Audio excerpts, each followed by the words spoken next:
gausiai susirinkote. Mano pavardė Robertas Urbanavičius. Aš atstovauju Vilniaus Gedimino technikos universiteto mechatronikos ir robotikos katedrą. Dėstau, šiek tiek vyresniems jauniems žmonėms nei jūs, mūsų studentams dėstau mechatronikos ir robotikos paskaitas. Dirbu su bakalaurais, tai yra, ta prasme, pirmų ketvirtų kursų studentais ir su magistrantais, kurie mokosi jau 2 metus. Ta prasme, tie studentai, kurie pirmiausia atkenčia universiteto suolę 4 pirmuosius metus ir po to jam taip patinka mokytis, kad jie po to tęsia savo, sakykime, kaip studento karjerą dar papildomus 2 metus mokydamėsi magistratūros studijų. Šiandienos tema – robotai mūsų gyvenime. Tema iš tikrųjų labai įdomi, perspektyvi, nes, kaip puikiai suprantama, robotikai, robotams, pramoniniams robotams, autonominiams robotams priklauso ateitis. Ir iš tiesų, nesusimastom, kiek tų robotų jau šiandien naudojamės, kiekvienas mūsų realiame gyvenime. Aš dabar taip ir užduosiu tokį klausimą. Brangus kolegos, tai kiek jūs realiai kasdien su keliais robotais susitinkate savo kasdienėme gyvenime? 10. Skaičiuojam? Vėlgi susitarkime, kokios žaidimo taisyklės. Prašau? Labai geras klausimas. Tai bandykime apibrėžti, kas yra robotas. Pataikyti 10-ką tiesa. Tai robotas, aš jau renkuosi tiesiog Wikipedijoje pateiktą apibrėžtimi, lietuviškoje Wikipedijoje, kurią galite bet kas internete susirasti. Robotas yra įtaisas, mechaninis aparatas, kuris gali vykdyti iš anksto užprogramuotas užduotis, fizinės užduotis. Tai yra, jis turi kažką tai padaryti fiziškai. Vėlgi, apibrėžtis nėra teisinga. Robotas gali vykdyti ir, sakykime, tokias virtualias užduotis. Jis taip pat vykdys robotinės funkcijas. Faktiškai jis darys tai, ką gali daryti žmogus. Roboto funkciją jis turi pakeisti žmogų, kuomet keičiamas žmogus. Tais atvejais, kai tos užduotys yra pavojingos, kai reikia dirbti kenksmingomis sąlygomis, kai reikia dirbti labai sunkius darbus. Tie atvejai, kuomet reikia vykdyti tokius darbus, kurių žmogus iš principo jis negali padaryti. Įsivaizduokite, šiuolaikinė moderni mikrotechnika, 1 milimetre kvadratiniame gali būti, tarkim, 30 000 tranzistorių. Tai koks vargšas žmogelis gali tokį darbą, su kokiu pincetu reikia paimti tą vieną tranzistorių ir jį padėti į reikiamą vietą. Vėlgi, tokius darbus mes mielai patikime robotams. Bendruoju atveju tai yra įtaisas, kuris perima iš žmogaus ir vykdo tas operacijas, kurių žmogus arba negali, arba nenori, arba jam iš tikrųjų tai yra sunkus darbas. Kaip pavyzdys, dabar mes nemažai dirbame su pramonės įmonėmis ir sutinkame tokias darbo vietas, kur žmogus per darbo dieną perkelia, tarkim, kokias 7 tonas krovinį. Kaip pavyzdys, dėžė, sverianti 20 kg ir ją reikia kažkur iš taško A į tašką B perkelti, tą daryti nuo ryto iki vakaro 8 darbo valandas per darbo dieną, o tai jau yra iš tikrųjų sunkus darbas. Tokiais atvejais visi puikiai suprantame, kad žymiai sėkmingiau tokį darbą gali vykdyti robotas, pramoninis robotas. Bet apie tai šiek tiek vėliau. Tai dabar bandykime susiorientuoti, kas yra ta robotika bendrai, kaip jinai atsiranda, kokie yra pagrindinės mokslo kryptys, taikomo mokslo kryptys, kurios kaip tik įgalintų susivokti, ko reikia, kad robotika, pramoninė robotika, autonominė robotika, jinai veiktų kaip. Kaip stebite, visas šitas ratylas, jis apibrėžtas juodu lanku ir jame yra kaip minimum 4 dedamosios. Visos tos 4 dedamosios pavadintos skambiu žodžiu mechatronika ir jie būtinai sudaro mechaninę sistemą, elektroninę sistemą, kompiuteriją, valdymo sistemos. Visi šitie 4 ratylai, tai yra iš esmės tie 4 drambliai, kuriais paremta neslėpkime, faktiškai visa įranga, su kuria mes šiandien vienaip ar kitaip susitinkame. Ir tai, ką matote jau to juodo žiedo, tame juodame žiede, kaip stebite, tai yra automobilizmas, aerokosminė pramonė, medicina, orgtechnika, gynybinės sistemos, bendro vartojimo įranga, na, tai taip vadinama buitinė technika, gamybinė įranga ir kiti įtaisai. Tai faktiškai visas šitas juodas ratylas jau yra praktiniai taikomieji, na, kaip ir tokios praktinės taikomosios kryptys, kuriuose kaip tik ir reiškiasi robotai. Viena ar kita forma. Pramoniniai robotai, mikrorobotai, autonominiai, taip toliau. Bet suvokime, kad robotai tai yra taikomoji kaip ir įranga, o tam, kad suvokti, kaip jie dirba, kad juos konstruoti, projektuoti, modernizuoti, reikia įvaldyti mechatronikos pagrindus. Ganėtinai sudėtinga atrodo iš pirmo žvilgsnio. Tie, kurie domitės, kas susipažinę su vienokia ir kitokia technikos pagrindų, galbūt hobių domitės, na, tiem tai nėra itin sudėtingi ir sunkiai suvokiami dalykai. Ką bandysiu šioj paskaitoj nuveikti? Stengsiuosi be skaičių, be formulių, paprastais žodžiais paaiškinti, kur mes sutinkame tuos robotus. Kaip su jais, kaip sakant, ar su jais reikia konfliktuoti, ar su jais reikia priešingai draugauti ir draugai jie mums ar priešai. Ar jie iš mūsų ruošiasi atimti darbo vietas, ar priešingai tas darbo vietas kuria ir ūkiškai šnekant, kokia ateitis, na, pramonės ateitis, kasdienės veiklos, kokios perspektyvos susimato. Na, pavyzdys. Artimos ateities produktas, šiandien jūs galite sutikti daugelyje, na, tokių, sakykime, pažangių vartotojų, kaip mes juos vadintume, namų ar būtų, tai robotas dulkių siurblys. Jis vykdo funkcijas, kurias matyti ne vienas iš mūsų itin nemėgstame daryti. Na, dulkių siurbimas, namų ruošos darbai nėra pats linksmiausias užsiėmimas. Ir akivaizdu, kad mes tokią funkciją mielai dovanojame robotams. Šiuo atveju tai yra autonominis, nedidukas, labai protingas robotukas. Jo, na, gabaritai, jis taip maždaug jos skersmuo bus apie 30-40 cm. Jis dirba autonomiškai, jis pats pasirenka kryptį, kur reikia važiuoti, ką reikia daryti. Kaip matote, yra išlindę šepetėliai, kurie kaupia dulkes. Yra plaunantys namų robotai. Ir iškart kiltų klausimas, kaip jis orientuojasi erdvėje. Kokios mintys būtų, kolegos? Kameros. Teisingai. O kameros, kur jos yra, greičiausia, aš jums padėsiu. Štai kamera. Bet jinai nukreipta į viršų. Kam? Matytų koridorius. Ši sistema, algoritmas šitos robotinės sistemos paremtas tuo, kaip jį filmuoja lubas. Ir pagal lubas prisiriša prie koordinačių, mato kliūtis, pavyzdžiui, palenda po stalu ir mato tą stalą. Gudru? Tokiu būdu tokia robotinė, atrodo, paprasta sistema gali labai sėkmingai vykdyti kasdienius darbus, patikimai.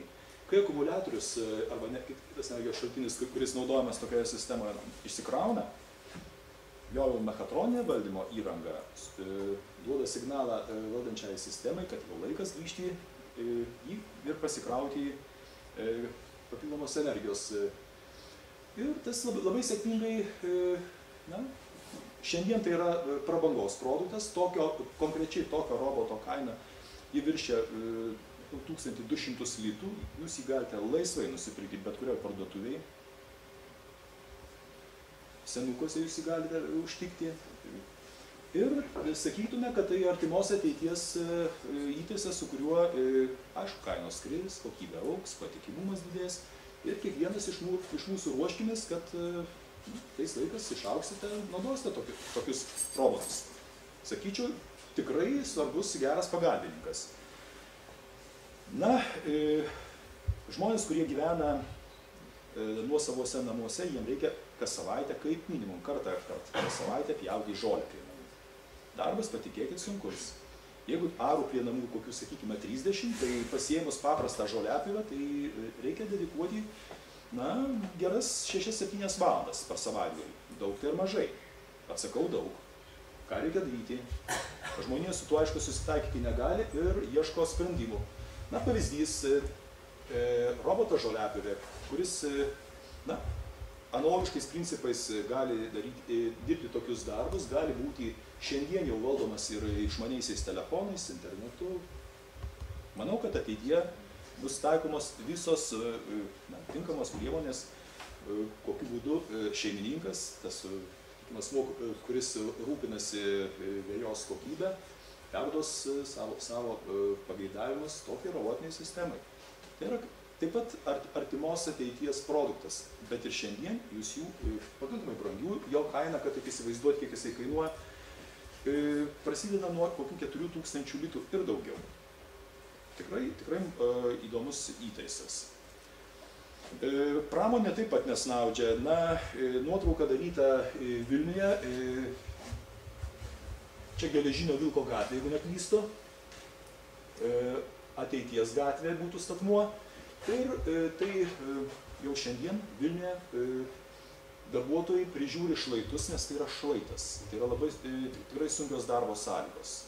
Darbuotojas, kuris pasiėmęs trimerį arba žoliapjovę, taip vadinamą, šienauja šlaitus, jis gali paslysti, nukristi, jis gali traumuotis. Tokiais atvejais vėlgi labai sėkmingai pritaikomos robotinės sistemos.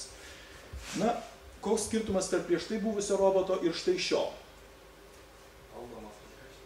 Labai teisingai. Jis nėra autonominis, jis yra distanciniu būdu valdomas robotas, pramoninis robotas.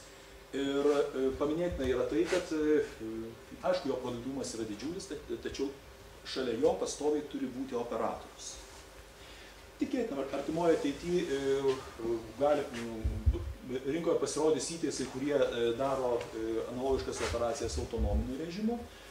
Na, vėlgi įdomu paminėti tai, kad mūsų bakalaurai, tai yra 4. kurso studentai, kurie mokosi universitete, na, minimum vienas baigiamasis darbas bus kaip tik tokio pobūdžio tema. Tiesiog studentas pasiūlys sistemą, kokiu būdu galima pramoninę žoliapjovę valdyti autonomiją. Na, šiandien yra gausybė priemonių ir būdų, kaip tas gali būti padaroma. Ir dar kad akcentuoju, tą gali padaryti jau šiandien 3-4 kurso studentas. Žinių jam pakankamai. Gyvenimas gerėja, žmonės sensta, ligoniai, priežiūra, auklės ir išsivystė labai įdomi tema.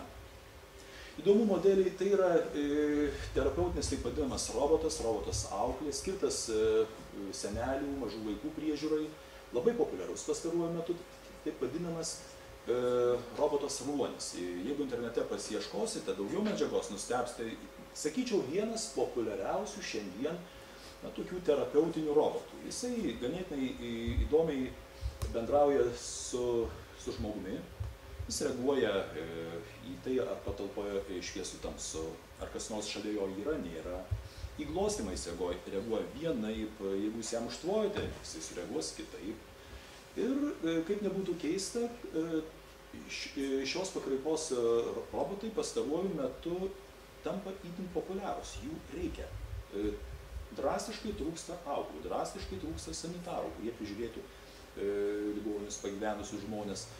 Ir ši tema iš tiesų yra tikrai labai perspektyvi.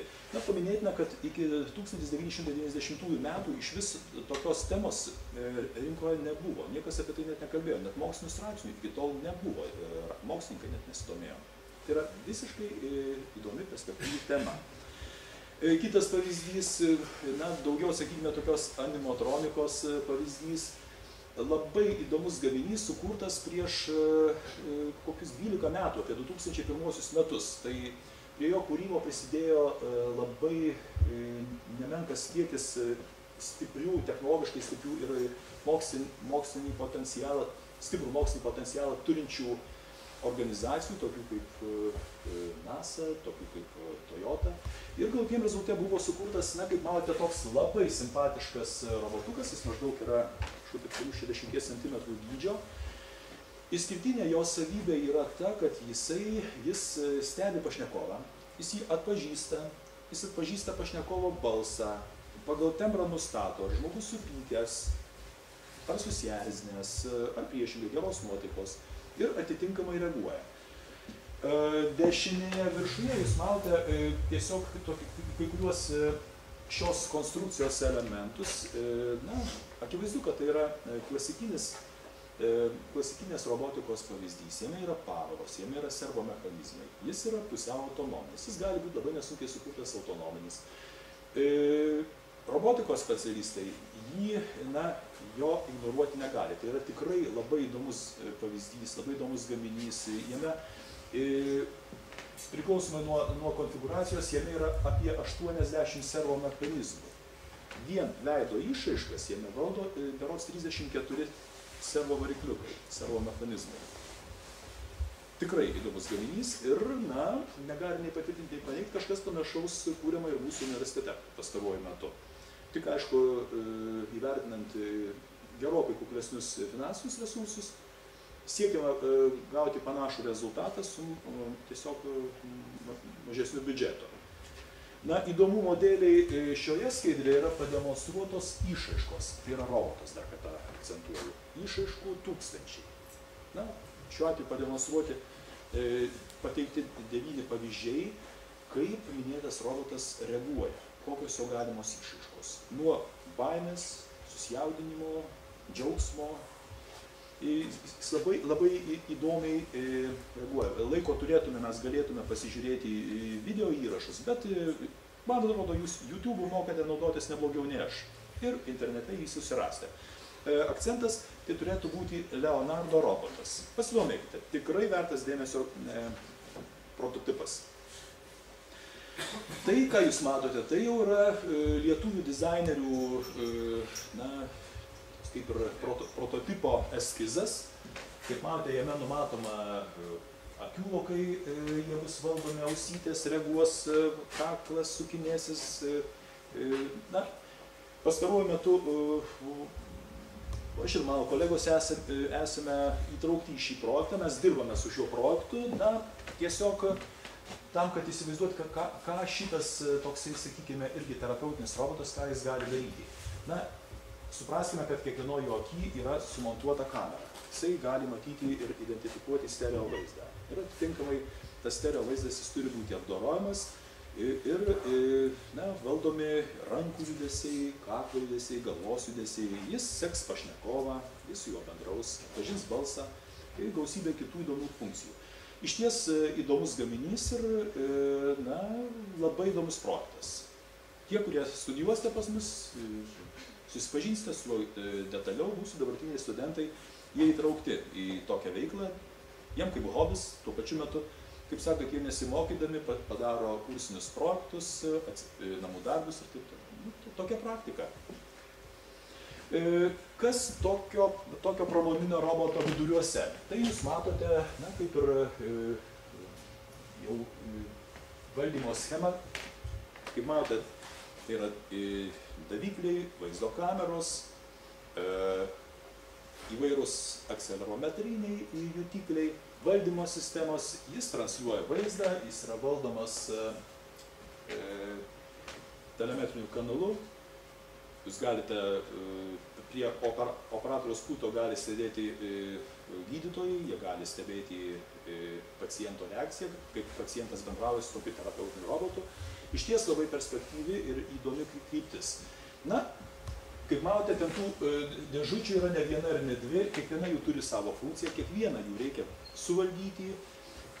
Išties pirmas įspūdis baisu, tačiau pažengusiam vartotojui, sakykime, kad ir mūsų studentui, tai yra jaukų darbas sukurti tokią schemą ir ją administruoti.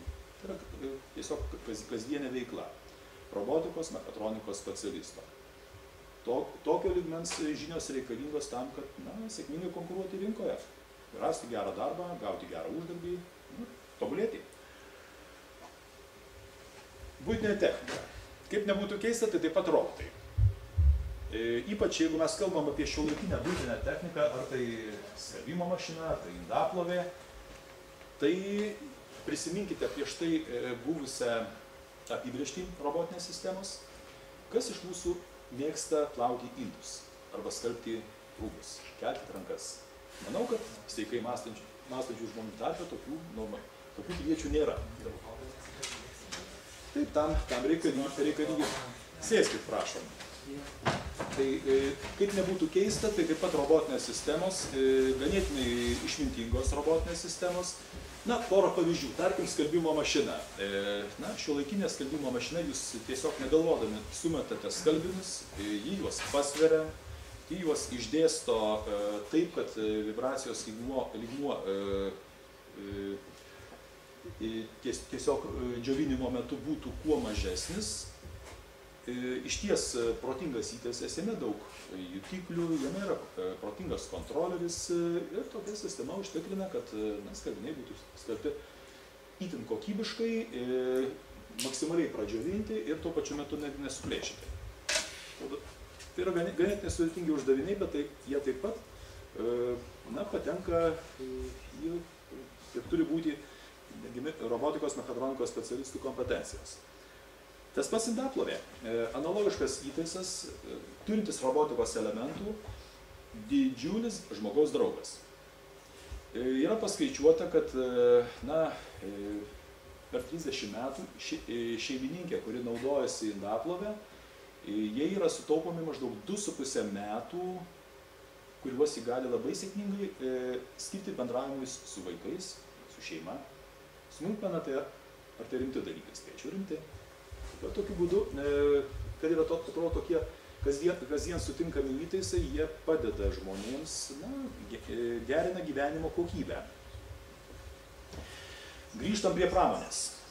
Na, tai, ką jūs matote, tai yra pramoninis robotas. Tokį pramoninį robotą mes turime savo laboratorijoje. Mūsų studentai kaip tik, jie mokosi su tikru pramoniniu robotu programuoti. Jie išties įvaldo įvairias svarbiausias robotikos procedūras, išmoksta tiksliai valdyti, greitai valdyti, perpranta pagrindinius valdymo principus ir būna pilnai pasiruošę gautas žinias pritaikyti jau realiame gyvenime. Taip sakant, tais atvejais, jeigu jie pradeda dirbti kažkokioje įmonėje arba pradeda savo verslą. Ką pramoniniai robotai gali daryti? Na, vienas pavyzdys, įtaisius kampinį šlifuoklį arba pjovimo įrangą, kaip matote, jis gali nuo ryto iki vakaro, jeigu reikia, pjauti metalą, kaip pavyzdys. Įdomumo dėliai, kad taip įsivaizduotumėte, koks yra šiuolaikinio pramoninio roboto patikimumas. Na, automobilis iki kapitalinio remonto kiek kilometrų nuvažiuoja? 500 000. Jeigu tai yra trečias golfas, jis nuvažiuoja 500 000 kilometrų. Vidutinis greitis 50 km per valandą. Taip sakant, iki tokios taktinės mirties automobilis išgyvena 10 000 darbo valandų. 500 000 km, dalinam iš 50 km per valandą greičio, gaunam 10 000 darbo valandų. Taip? Bet įdomumo dėliai, kaip manote, kiek pramoninis robotas, kiek jis darbo valandų iki pirmojo kapitalinio remonto, kiek jis gali dirbti? Mintys. 10. Daugiau. 100. Apie 100 000 valandų. Tai yra maždaug 15 metų. Jūs įjungiate pramoninį robotą, štai tokį, ir jisai 15 metų, nuo ryto iki vakaro, kiaurą parą, vykdo kažkokią tai funkciją, bet jis gali vykdyti kitokias funkcijas. Tai yra išties labai įdomus įtaisas, labai patikimas, sąlyginai labai pigus ir keista, kad mūsų pramonė, ne tik Lietuvos, bet ir regiono pramonė, kol kas tokių pramoninių robotų dėja, bet turi labai mažą kiekį. Kaip įvertinti šalies pažangos lygį? Na, vienas iš kriterijų tai pramoninių robotų kiekis 10 000 darbuotojų dirbančių toje sferoje. Tarkim, imkim pramonės sektorių ir jame Lietuvoje 10 000 darbuotojų pramoninių robotų kiekis nesiekia 2 vienetų. Natūralus klausimas, kokios šalys yra geriausiai, daugiausiai pasiekę šioje pakraipoje. Japonai yra antroje vietoje pastaruoju metu. Kinai neįsirašo į 10-ką kol kas. Lyderis yra Pietų Korėja. Tai Samsungas, Hyundai'us, LG, kiti baisūs pavadinimai. Iš ties valstybė, kuris stebina savo, sakykime, pramonės lygių ir įdomumo dėliai, šiais metais jie viršys 400 vienetų pramoninių robotų kiekį per 10 000 darbuotojų. Tai yra nedaugiau, nei mažiau maždaug 200 kartų daugiau pramoninių robotų tam pačiam darbuotojų kiekiui nei Lietuvoje.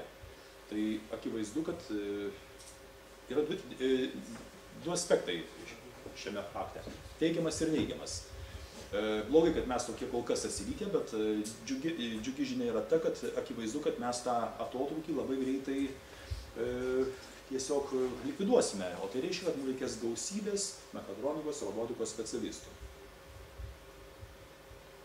Faktai taip yra interpretuojami. Įdomumo dėliai Vokietijoje 10 000 darbuotojų pramonės sektoriaus tenka maždaug apie 260 pramoninių robotų. Kad taip įsivaizduoti. Tiesiog orientacinis skaičius. Afrikoje vidutiniškai 2 pramoniniai robotai 10 000 darbuotojų. Mes sėkmingai artėjame prie Afrikos lygmens. Tai neblogai. Kam gali būti pramoniniai robotai naudojami? Šioje skaidrėje matote pavyzdį, kuomet pramoninis robotas, vėlgi tas pats mėlynas, toks pats, kokį mes turime savose laboratorijose ir sėkmingai naudojame tiek mokymo, tiek mokslinių tyrimų tikslams. Pramoniniai robotai gali būti pritaikyti suvirinimo operacijų vykdymui. Įmonėse, kuriuose vykdomas didelis kiekis suvirinimo darbų, robotai užtikrina aukštą kokybę ir iš tikrųjų labai aukštą greitoveiką. Tai yra operacijų skaičius per laiko tarpą. Ir pažangios įmonės labai mielai kuria naujas robotinės darbo vietas. Taip kad robotai kasdienėje mūsų veikloje, ypač realiame gyvenime, pramonėje, yra itin populiarūs ir jie anksčiau ir vėliau užims tikrai svarbią vietą. Dabar kol kas tai yra aiškiai ryškiai stiprėjanti pramonės šaka. Perspektyvi šaka. Dar vienas pavyzdys, tai paletavimo operacijų vykdymui skirtas robotas, atkreipkite dėmesį į jo keliamąją galią. Jo keliamoji galia gali siekti 800 kg. Parodose teko matyti panašaus pobūdžio robotus, kurie automobilio kėbulą lengvai kilnodavo. Tai yra ganėtinai stiprus įtaisas. Ir gali tai daryti, įdomumo dėliai, pusės milimetro tikslumu. Ta prasme, jis ima 800 kg, ką reikia varto su juo, kokias reikia operacijas vykdo, ir pusės milimetro tikslumu, kalbu apie erdvinį tikslumą, gali pozicionuoti ir padėti į reikiamą vietą. Taip kad robotai yra didžiuliai, sakykime, žmogaus draugai. Kitas pavyzdys, šiuolaikinis surinkimo robotas. Jame yra 15 laisvės laipsnių.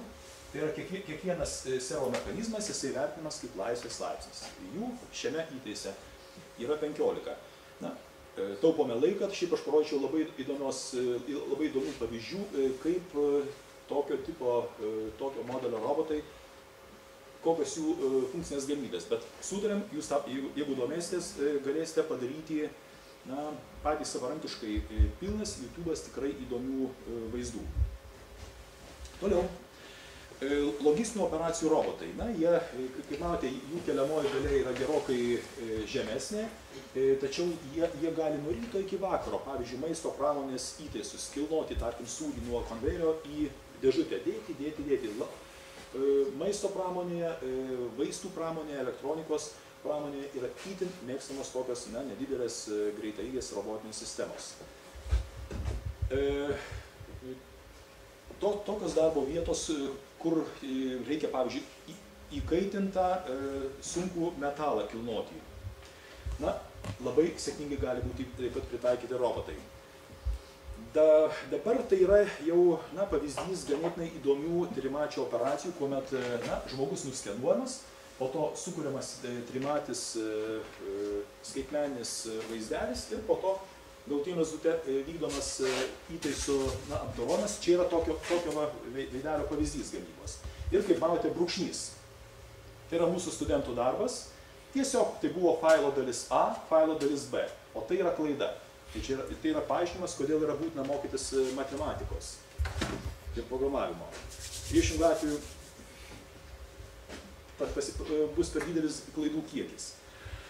Mikrorobotai, labai įdomi, tikrai perspektyvi kryptis. Atskira šneka, kaip juos, kokiu būdu jiems suteikti energiją, kokiu būdu valdyti jų pavaras. Dar viena labai yra įdomi teritorija. Pamenat, kalbėjom apie milžinišką kiekį, tarkim, tranzistorių, kurie yra gamybos metu koncentruoti, pavyzdžiui, 1 mm kvadratiniame 50 000 tranzistorių, kaip pavyzdys, kurie po to yra išpjaunami lazeriu ir sumontuojami į mikroelektronikos detalę. Kas visą tai daro? Raskit man tokį specialistą, kuris, kaip jau kalbėjome, pincetuku tą padarys. Robotai. Čia mūsų universiteto darbai, mes prisidedam prie ganėtinai įdomių projektų. Tai, ką jūs matote, tai yra vieno projekto ribose sukurtas, toks nemenkas skraidantis robotas, ganėtinai didelis, įvairūs jo bandymo etapai. Įdomu paminėti, kad praeitą savaitę mes jį jau su tokiu ganėtinai galingu varikliu pakėlėme į orą, išbandėme, puikiai skrenda, greitas. Greičiausiai sieks jo greitis apie 300 km/h. Įdomumo dėliai sraigto skersmuo apie 70 cm, variklis 12 arklio galių. Šiaip mes jį dabar tobuliname savoje laboratorijoje. Laiko turėsite, užsukite, mielai parodysime. Na ir normalus klausimas, kurio aš vis dar laukiu. Tai kas tas robotas? Jis mums draugas ar priešas? Pirmiausia, svorio kategorijos yra skirtingos. Labai įdomus faktas. Žmogaus smegenys yra daug kartų, žmogaus smegenų pajėgumai yra daugelį milijonų kartų galingesnis nei šiuolaikinis kompiuteris, kuris valdo bet kokią robotinę sistemą. Tų kartų kiekis siekia 800 milijonų, remiantis profesoriaus Skurvydo tezę. Mes daug kartų, milijonais kartų galingesni nei protingiausias, nei galingiausias robotas. Robotai su mumis negali konkuruoti ir nekonkuruos dar daugelį metų. Antras svarbus niuansas – kūrybiškumas, erudicija. Įžvalga, jausmai, nuojautos. Šie aspektai mus kaip žmonės, lyginant su roboto galimybėmis, iš esmės mūsų kaip žmonių su robotais negalima lyginti. Visais šiais aspektais mes esame milijonais kartų galingesni nei bet koks protingiausias robotas. Taip, kad roboto nereikia bijoti. Jis yra mūsų draugas. Mes jam sėkmingai galime skirti funkcijas, kurių arba nenorime, arba negalime patys daryti. Galų galia atskira teritorija, kenksmingi darbai, sunkus darbai. Ir perinam prie įdomiausias dalies. Čia jau, kaip sakant, reklaminė dalis. Ką mes iš savos pusės kaip katedra, mechatronikos ir robotikos katedra, kuri yra įkurta tiksliau ne šiais, jau praeitais metais, 3 metų rugsėjo mėnesį, ką mes galime pasiūlyti. Mes mokome dvejopo pobūdžio, teikiame dvejopo pobūdžio studijas. Tai pirmiausia yra pirmos pakopos studijų programa mechatronika ir robotika. Ir tai čia yra normaliems studentams, kurie mokosi pirmosius 4 kursus. Jau tie nenormalūs, taip sakant, pažengę studentai, jau tie, kurie jau labai protingi ir nori tapti dar protingesniais, kitaip sakant, jau jie specialistai, bet jie nori tapti įmonių vadovais, skyrių vadovais, įmonių savininkais. Tie keliauja į antros pakopos mechatronikos studijų programą. Ir jau tobulina savo žinias, kelia kvalifikaciją. Na, ką reikia žinoti, ką reikia mokėti ir į ką reikėtų kreipti didžiausią dėmesį. Matematika, fizika, programavimo pagrindai, braižyba, braižomoji geometrija. Kaip tas CAD verčiasi, tai Computer Aided Design arba Computer Aided Modeling. arba Computer Aided Engineering. Pamiršau pridėti anglų kalba, šiandien yra būtina. Po 3 metų, po 5 metų reikės japonų arba kinų kalbos. Džiaukitės, jums kol kas dar to nereikia. Ir mechatronikos, robotikos pagrindai.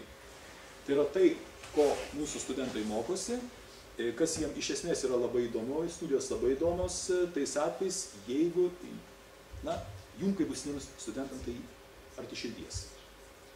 Tie, kurie tuo domisi, jie iš esmės pabaigė mokslus nesimokydami, nes jie kiekvieną dieną ateina, kaip sakant, su apvaliomis žylančiom akim, kiekvieną dieną jie sužino kažką naujo, kažką išbando, tai lengvi mokslai. Na ir pristačiau ganėtinai įdomią sritį robotiką ir esu pasiruošęs atsakyti į jūsų klausimus. Šiaip tai dėkoju už dėmesį. Susitarkime, kad nėra, na, sakykime, blogų klausimų, gali būti tik nepilni atsakymai.